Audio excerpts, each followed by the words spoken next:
माझ्या गणानं घुंगरू हारवलं, गौरीला गावलं. एक वर्षानं आपलं दर्शन गणानं गौरीला दावलं. हाय हॅलो नमस्कार, मी कोमल आणि स्वागत आहे तुमचं नाशिककर कोमल या मराठमोळ्या यूट्यूब चॅनलवर. नुकतीच नेहमीप्रमाणे दरवर्षीप्रमाणे थाटामाटात, जल्लोषात, उत्साहात गणेशोत्सवाला सुरुवात झालेली आहे. गणपती आले की त्यांच्या मागोमाग लगेचच 1-2 दिवसातच गौराईंची स्थापना काही घरी केली जाते. सर्वच घरी गौरींची स्थापना केली जात नाही. तर गौरी आणि गणपती यांचं नक्की काय नातं आहे? कारण काही ठिकाणी गौरी म्हणजे गणपतीची आई मानल्या जातात, काही ठिकाणी गौरी म्हणजे गणपतीची बहीण मानली जाते, तर काही ठिकाणी गौरीला गणपतीचं बायको देखील म्हटलं जातं. तर हा व्हिडिओ त्यांच्यासाठीच आहे.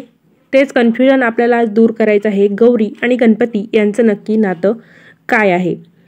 तर व्हिडिओ शेवटपर्यंत बघा, म्हणजे तुम्हाला कळेल गौरी गणपती यांचं नातं नक्की काय आहे.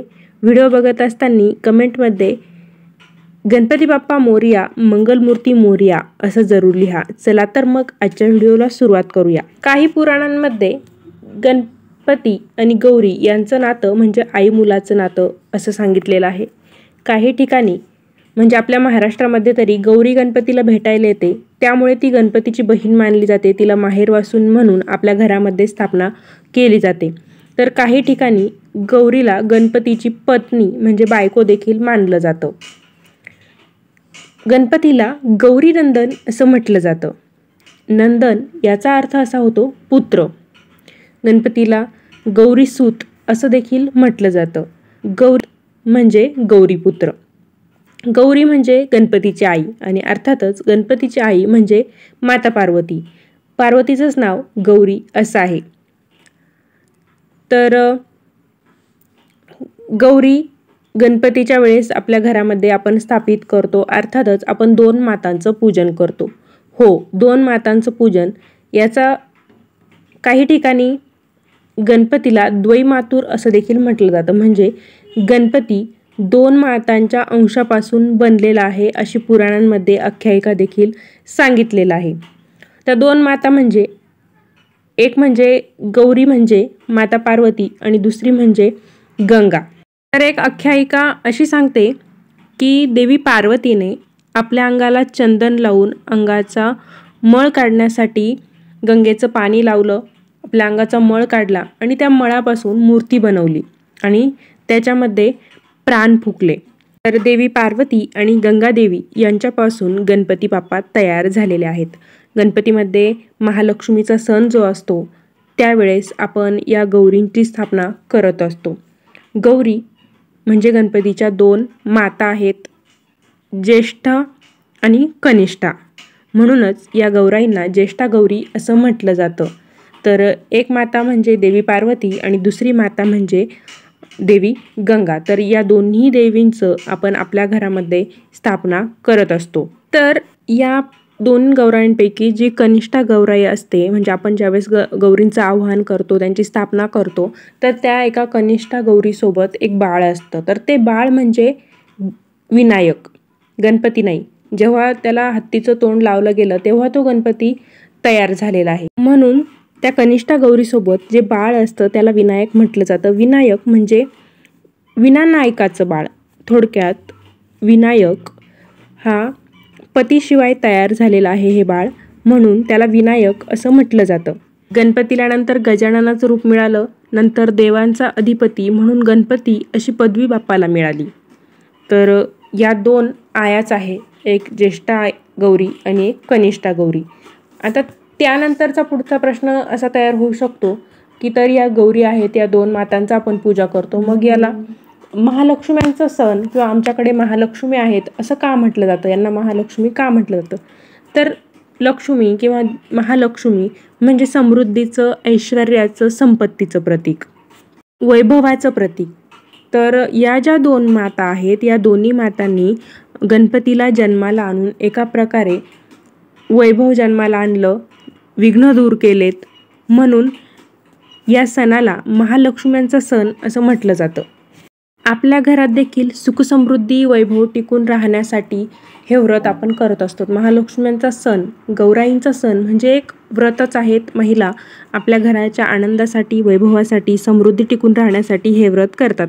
थोडाफार भाग बदलला की त्यांच्या करण्याच्या पद्धती वेगवेगळ्या असतील. काही ठिकाणी हे व्रत करण्याची पद्धत वेगळी असेल, काही ठिकाणी वेगळी असेल, परंतु व्रत करण्यामागचा उद्देश मात्र सगळीकडे सारखाच आहे.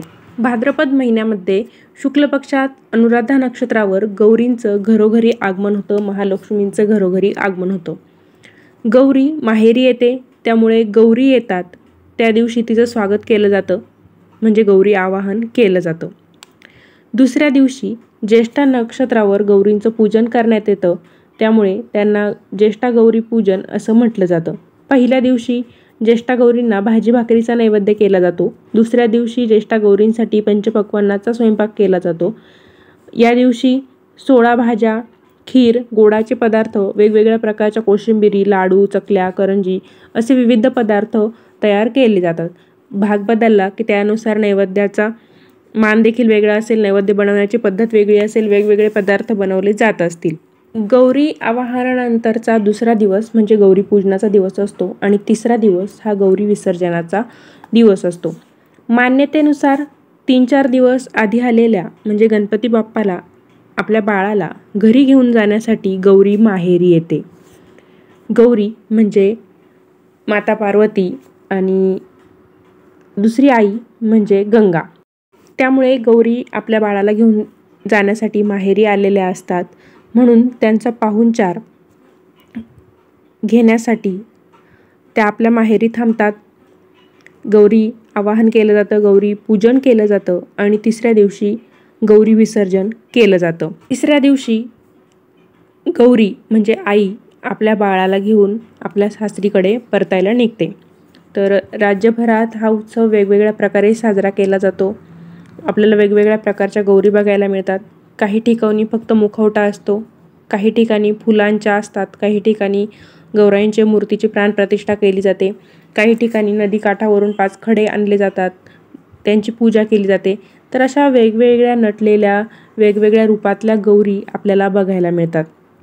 गौरी येण्याच्या दिवशी त्यांना भाजी भाकरीचा नैवेद्य दाखवला जातो. दुसऱ्या दिवशी त्यांचं पूजन केलं जातं आणि तिसऱ्या दिवशी महाप्रसाद बनवला जातो. गौरी हे देवी पार्वतीचंच एक नाव आहे, पण आपल्या महाराष्ट्रामध्ये गौराईला म्हणजे गणपतीमध्ये आपण ज्या गौरी बसवतो त्यांना गणपतीची बहीणच मानली जाते. गणपती बाप्पांच्या आगमनानंतर गौराईंची स्थापना केली जाते, त्यांची पूजा केली जाते, त्यांना निरोप देखील दिला जातो. तर गौरी ही माहेरी आलेली असते, त्यामुळे तुळशी वृंदावनापासून जिथे आपण ती पूजा मांडलेली असते तिथपर्यंत त्या गौराईचे संपूर्ण घराभरात ठसे उठवले जातात. त्यानंतर त्यांची स्थापना केली जाते. दुसऱ्या दिवशी त्यांची विधिवत पूजा केली जाते. थोडक्यात आपण जर आपली मुलगी माहेरी आली तर तिचा चांगला पाहुणचार करत असतो, त्याप्रमाणे त्या गौरीचा देखील पाहुणचार केला जातो आणि तिसऱ्या दिवशी हसत हसत महाप्रसाद करून त्या गौराईला निरोप दिला जातो. तर तुमच्याकडे देखील गौरी स्थापना केली जाते का? महालक्ष्मींचा सण तुमच्याकडे असतो का? ते मला नक्की कळवा. तो का केला जातो किंवा तुम्ही गौरी म्हणजे गणपतीचं काय नात्याने बघतात? गणपतीची बहीण म्हणून बघता की गणपतीची आई म्हणून बघतात? ते देखील मला कमेंटमध्ये कळवायला विसरू नका. तर असा होता आजचा व्हिडिओ. आजच्या व्हिडिओमध्ये मी तुम्हाला गौरी आणि गणपती यांचं नक्की नातं काय आहे याबद्दलची माहिती सांगितलेली आहे. तर व्हिडिओ आवडला असेल तर व्हिडिओला लाईक नक्की करा, जास्तीत जास्त शेअर करा. चॅनलला अजून सबस्क्राईब केलेलं नसेल तर धार्मिक, आध्यात्मिक तसेच सणावारांचे व्हिडिओ बघण्यासाठी आजच आपल्या नाशिककर कोमल या मराठमोळ्या यूट्यूब चॅनलला नक्की सबस्क्राईब करा. पुन्हा भेटूया अशाच एका नवीन व्हिडिओसोबत. तोपर्यंत धन्यवाद. गणेशोत्सवाच्या तुम्हा सर्वांना खूप खूप हार्दिक शुभेच्छा.